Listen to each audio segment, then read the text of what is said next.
Gracias, señor presidente. Con su venia. El concepto de sociedad civil presenta una larga historia que se rememora a los griegos y romanos. En tiempos modernos fue retomado por Hegel e incorporado a la discusión teórica contemporánea.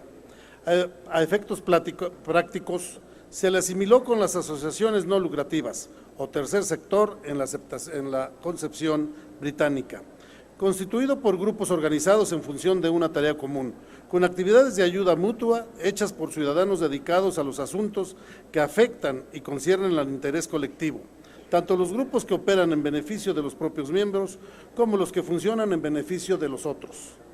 La autonomía y separación con respecto al gobierno se asume como elemento constitutivo al punto que se propone denominarlo como tercer sector, es decir, un sector separado y diferenciado en la conformación del Estado, todo ello en Inglaterra. En México, las organizaciones de la sociedad civil, muchas con años de existencia, aparecieron a la luz pública en el contexto del temblor del 85, cuando ante el pasmo gubernamental se hizo evidente que la ayuda internacional se canalizaba a organizaciones sociales en vez del gobierno. La catástrofe y la posterior reconstrucción visibilizaron a un movimiento hasta entonces desapercibido, que brincó a la arena pública como un actor social alternativo a los tradicionales del espectro corporativo, movimientos gremiales, sindicales y políticos de partidos.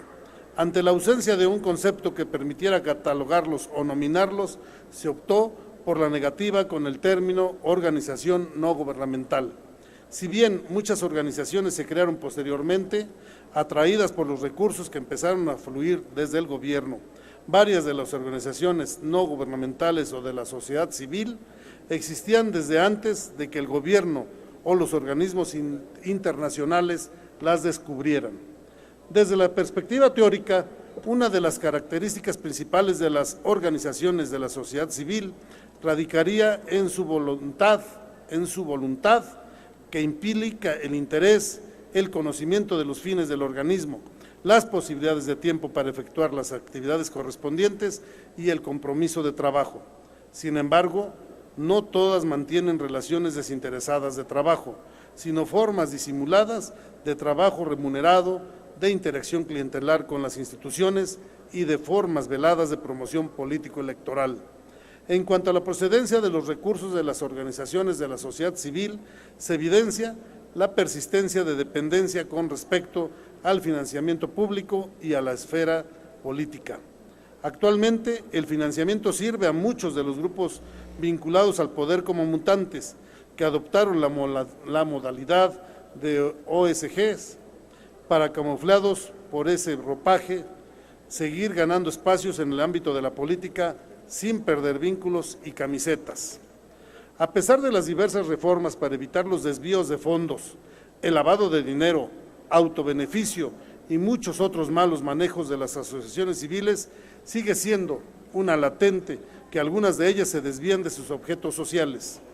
Las asociaciones civiles son fundamentales para el desarrollo y mejora constante de nuestro país y son pilares de los cambios sociales. De ahí la importancia de modificar la ley que las rige.